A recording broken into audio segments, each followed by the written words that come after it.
What's going on, everybody? My name is Swole Hammy, and today we're going over how to export the stems of your FL Studio session so you can send it to whoever you want to send it to or do whatever you want to do with it. Maybe you got to send it to a mixing engineer, maybe another producer, maybe you just want to save the stems for your own personal fucking enjoyment.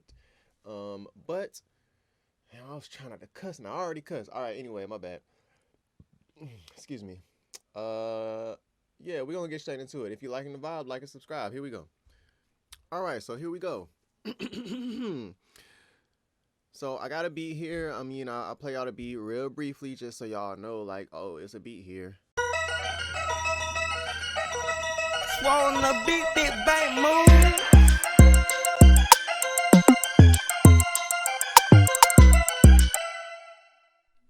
Yeah, I'm sorry if that was a little scratchy. When I have OBS up, it kind of get a little crazy sometimes. But anyway, that's the beat. So what you want to do first? Remember, again, we bouncing stems, we exporting stems. You want to make sure. Let me get that resized back appropriately, and I just fucked up. Goddamn, fucking up on camera. All right, you want to make sure that every sound in your session, is routed to an insert in the mixer. So you see how this is, I have a template that's like organized AF. So this is why all my stuff looks like this, but this is not a bad idea. This is helpful for when you're sending it to the next person. Like in this case, it's usually I'm sending it to another producer or another mixing engineer who's gonna mix the song. So I like to have everything organized for them because it's an extra step for me, but it's easier for them to understand what is happening with what you made. So I like to put the melodies here, my effects here, whatever bass I have, whatever drums I have, and whatever vocals. In this case, it's just a tag. But if I sang some stuff over the beat or whatever, I'd have that here. Whatever reason, I'd have some vocals. If I got like vocal chops that in my mind are really like an effect kind of thing, I put those here. But these effects are just like chirps, maybe shots or like different hits or ambient sounds, all kind of stuff like that. But they're just kind of like effects to me in my mind. I just keep it simple. So I have everything organized like that. This is an extra step. You don't necessarily have to separate it like that, but it would be helpful to at least order it, to at least have all your drums in the same, like around each other, all the drums around each other, all the vocals around each other, all the bass around each other, all the melodies around each other, all the effects around each other. But you don't have to have these segmented like this. um yeah, so you want to put stuff in the mixer track, right? So in this case, this is that synth sound. It's all three of these. If you look next to the insert or whatever, the thing, this is a plug-in. So if you look next to it, it's there's a number next to it. So that means that this is the corresponding number to what number it is in the mixer. See that 3, and that 3 matches. This is 50. There's this purity on 50 that I did not use. I just threw it all the way over here. But as you see, I move this number changes. I can actually move it right here too. But I don't do this because, as you see, this is the purity thing isn't moving. You know what I'm saying? So I like to rename everything, and also the plugins that I have here are not moving with this. This is just going to a different insert. That's useful for certain situations, but in this situation, I want all of this to come along, with it, right? In this case, so that's something to note. And all you do is hit shift, hover over this, and roll the scroll wheel, and it moves back and forth. Over here, you just roll the scroll wheel, and it'll go. I wonder if I hit shift and roll the scroll wheel with that. No, it like skips one. Okay, yeah. So that's what we got, right? So in order to put something in the mixer, in this case, you can select all of these things, and then I would right click on the mixer, channel routing, route selected channels to this track, or you hit Control L or Command L if you're on the Mac, and it will send it straight to that channel with the quickness. So you click on that, we good to go. And I would do that for every sound in the track. If you got some sounds, say for example, this is 18, 19, and 20, and I just want to very quickly put all of these sounds, let's start 18, right? All these sounds right here, and have them, be laid out just in fucking order consecutively. I would just right click right here, then go to channel routing, route selected channels starting from this track. And it will, just like that, lay all of these out, along the track in order. You feel me? Easy, easy stuff, right? So that's the first step. The first step. Put every sound in your beat or whatever you got going on here on its own insert in the mixer, unless you specifically want them to be on the same insert. Like I wanted these to be on the same insert. One thing to note, say for example, if you're recording some vocals and you got this is a vocal. Say a vocal's going across and then you stop and then you punch in, and when you punch in, you got some vocal that's underneath the previous vocal. So this is the second, when you punched in, and it's kind of overlapping, right? There's like a few words overlapping each other.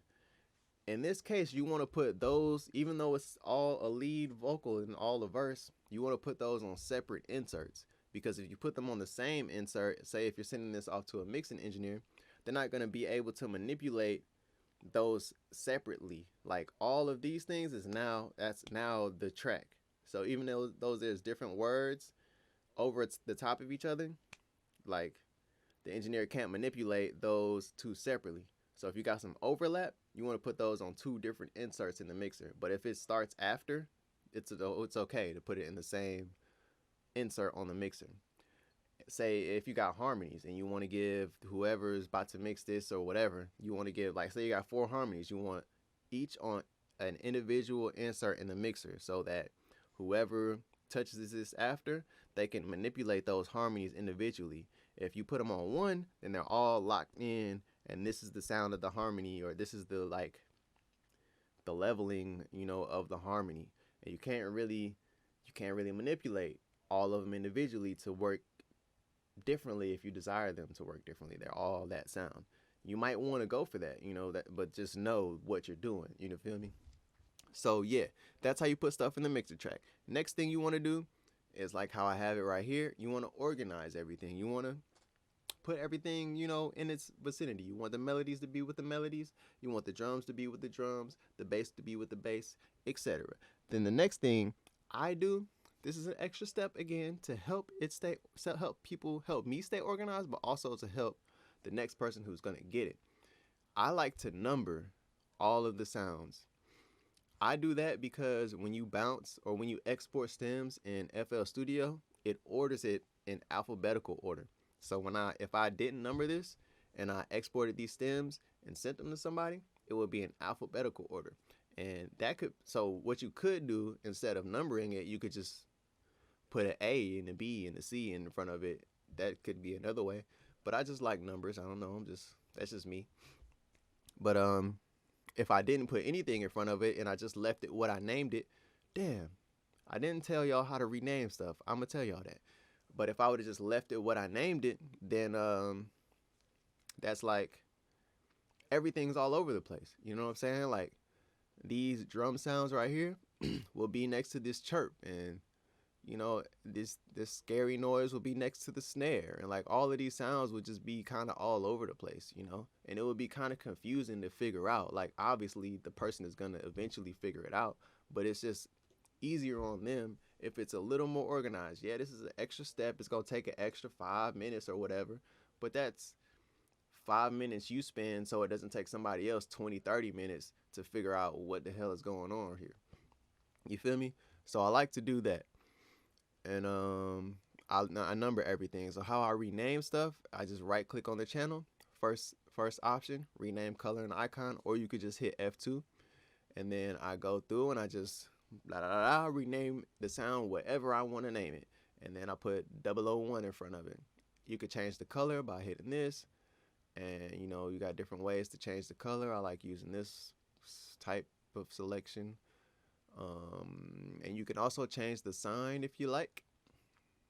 I keep those like that. But that's how you rename stuff. Um, Also, if you want to change the color of multiple things, this is what I used to do actually. For this example, I'm going to do it. Say you want all of these to be a certain color. You can right click, just anywhere. Go here, all of these, orange. So now all of this is orange. Right click right here, rename, red. Now that's red. Right click, we can make this blue. Make this green. I'll make this purple. And now let's just take these all out of the way. So this could look a little even more organized, and we're gonna put that right here.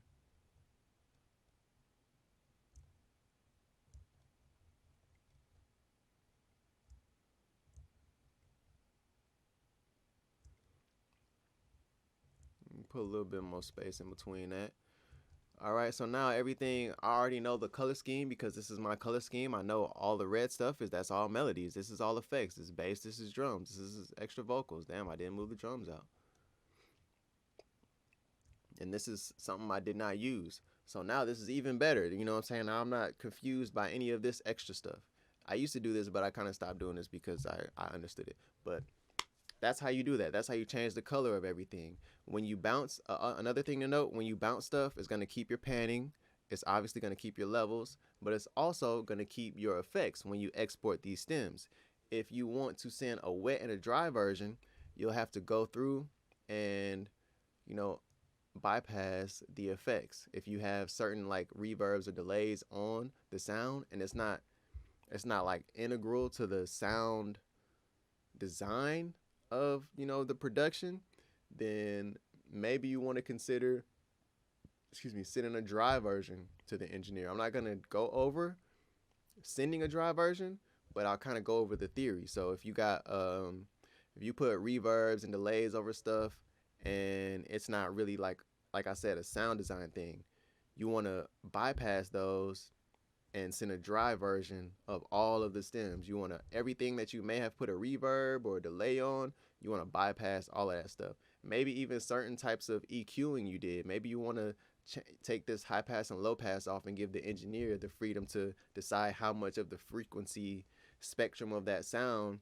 they want to, have playing in the mix. You know what I'm saying? Maybe you want to bypass that EQ. You feel me? But a lot of stuff like this little altar boy or on my bass I got decapitator, like stuff like that, I want to keep that on the sound because it's a part of the sound. It's what makes the sound what it is. You know what I'm saying? So things that do that, I personally at least want to keep those on the sound. But stuff like this, if I take this I would probably keep. I might take this I might just bypass that, you know what I'm saying? But it just depends. This is up to you. And this is something that you may have to talk to the engineer with. And if you do certain things like trying to find one where even something like this, you do something like this and you just take this EQ off, maybe annotate in here like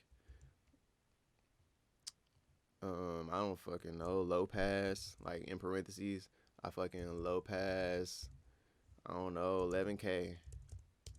You feel me? Whatever this was, it was probably around 11K. I typed that terribly wrong, but you get the idea, Okay.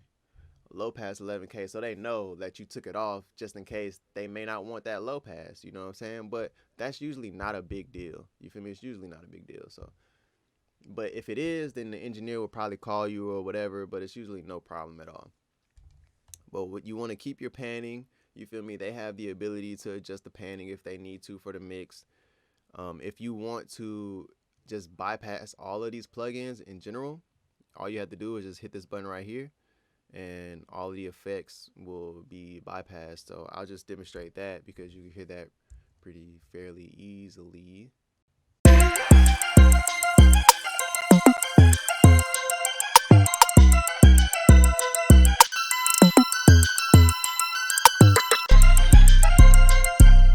right? So very quickly, I got this on mute, so I hope you heard that. Yeah, y'all heard that. But yeah, you know what I'm saying? That's how you do that. If you want to bypass all of those very quickly, goodness gracious. You know what I'm saying? Hit that button, and you could send your dry stuff that way. Maybe it's just, you know, a couple things that you want dry, but the other ones you want to keep your EQs and your manipulation type stuff on there. That's all you got going, man. I'm trying to be detailed, but this is very simple. I don't really need to go that much into it. So you make sure everything in your session is on the insert in the mixer track. Honestly, if you do that, you're gonna make it. You feel me? If you have every sound that you made, that you use in the beat on the mixer track, like in its own insert, like you can get away with that. You'll be okay with that. You know what I'm saying? Like that's just the number one thing right there. So all sounds in the mixer track. You want to rename sounds. This is an extra step. Rename stuff so that it makes sense to you and it makes sense to whoever you send this to. Organize it. You feel me? Melodies, effects, however you want to do that, whatever order you want to. If you want to send stuff with effects muted, you can do that. Now let's quickly talk about sends. I use sends when I make beats, but usually they're not that integral to the sound. But say I got a little reverb, a little micro shift on this sound. When I export the stems, this whole send will be exported also, but it's just reverb. But all of the sounds that run through this reverb send, all of that reverb will be exported also. So I got a few sounds. Let's see, like I got this is hitting the micro shift too. So the micro shift of this sound right here and this sound, all of that on one track is being sent. Now, I mean, the engineer can keep that and work with it, but if they need me to send in the individual micro shift of this specific sound, then I can do that also. But these are very subtle things. Like they you could probably just have it on in the background if they want to keep it, or they just recreate it. You know what I'm saying? You can listen to it and you can hear what's going on. You just turn it up a little bit, you can hear what's going on. It's some basic stuff. Like it's literally basic AF. You know, fruity reverb, the fruity delay, like it just be basic stuff. You know what I'm saying? A little micro shift just for a little space. It's more like spatial stuff. It's not even like sound design stuff. It's just like spatial stuff, right? But just so you know, if you got sends going on, it'll print the send individually. You know what I'm saying? Just the whole thing. Everything that runs through this reverb will get printed as a reverb that runs throughout the track. I believe I've covered pretty much everything. So now we're going to go to exporting it actually. So you go into File, you go to Export, then you go to Wave, File, or you could just hit Control R with the quickness. So what you want to do, in this case, I'm going to just save it on the desktop for the example purposes. So we go into the desktop. I believe I double clicked, okay. And then you want to make you a new folder. Make a new folder. And then I'm going to just, let me do that. I'm going to go Spooky Night, stems, 98 BPM, and then you know what I'm saying, you gotta signify who it is. Swole Hammy, and then enter, and let's go in there. And for example purposes, I'm gonna create a dry folder, but I'm not bouncing dry stems, so you would say dry, and this would be all the dry stems where you took your effects off that you wanted to take off, and then you go wet. We're going to put everything in the wet folder. So we're going in the wet folder. And then you want to come down here to the file name. I like to just, the first letter of the name of the beat, which Spooky Night, so it's an S, I just have the file name that. That's because if I would have kept this long ass name before every single stem, that long ass name would have been in front of all of this, and that would be a lot to look at when you send the session to somebody else, and now they got to delete that long ass name off of every freaking file. So I just put the S right there in front, so it's just a letter, and then it'll be an underscore after it, and it'll be this name. So it's easier for other people to deal with, and then you save it. So when we go to when we're on the settings part, this is the second most important part of this process. You want to make sure the wave is on. You want to check wave. You want to have 32-bit float, nothing less. 32-bit float is the GOAT. That's what you want to have. And then you want to put it on 512. Well, I like putting it on 512 point sync because it tells me that it's the highest quality I can get. I'm cool with it going a little slower so I can get higher quality. The first most important thing is split mixer tracks. The second most important thing is 32-bit float and wave. These are combined. But you want to split the mixer tracks. That's how you send the individual stems of the beat. If this is unchecked, it will just send the beat itself, like just the beat. You know what I'm saying? Like how you would normally export a beat to let somebody listen to it. But if you split mixer tracks, it will export the stems individually. That's what you want to do when you export stems. Now, for if you want to, this option right here, enable insert effects, if you unselect that, then all of the effects on everything in your inserts in the mixer will be bypassed. So if you wanted to quickly send a dry version of your stems like that, that could work for you. I don't usually use this option because I have, like on the 808, I had decapitator. I want that to be on the 808. If I deselect this, that's not going to be on the 808. So a lot of my sounds would change. Like when I played y'all that bell melody, that sound would sound totally different if I have this selected. So I usually don't use this, but this can work for, some people depending on, how you make your beats and what you got going on. But that's literally it. Now you hit start and you export it. So I'm going to, skip this so y'all don't have to sit here and watch this. And we're going to be back shortly. Okay, all right. Okay, all right. Here we go. So we bounced that. Now we're going to go to the file. We're going to check that out. Ooh, we don't need to see all that. We're going to the desktop. Spooky Night Stems. Here's the folder. Now, obviously, if you want to do dry, you would put your dry stems in the dry folder. But here go the wet stems. As you can see, S, very short, but everything is in order, still in order from how everything was numbered. Like I said earlier, you could just do alphabet order. You do A, B, C, D all the way to whatever, but this makes more sense to me.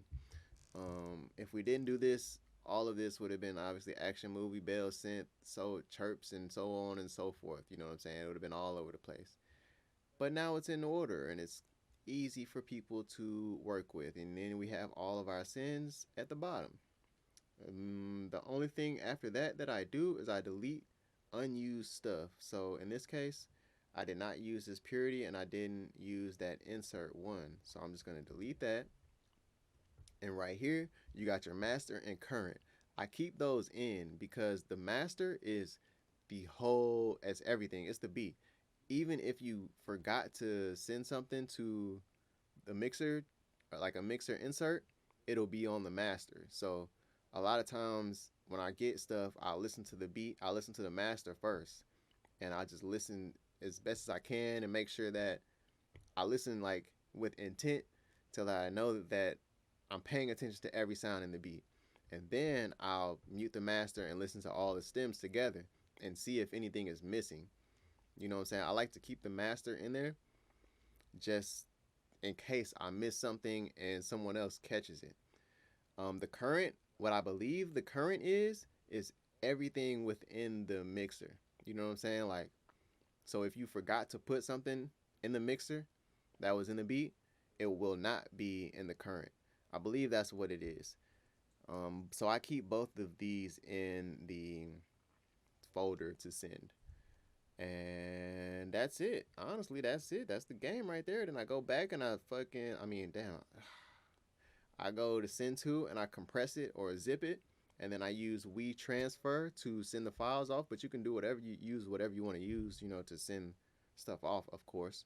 I just use WeTransfer because it's easy.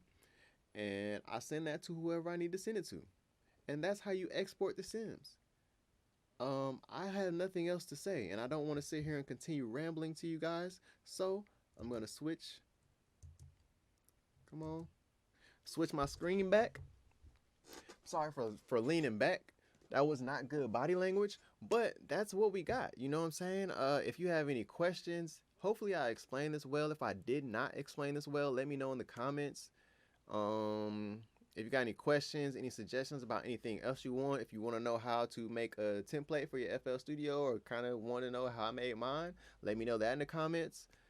Any anything, just let me know in the comments. You know what I'm saying? I read them and I respond. If you liking the vibe, like and subscribe. We got this thing. Yeah.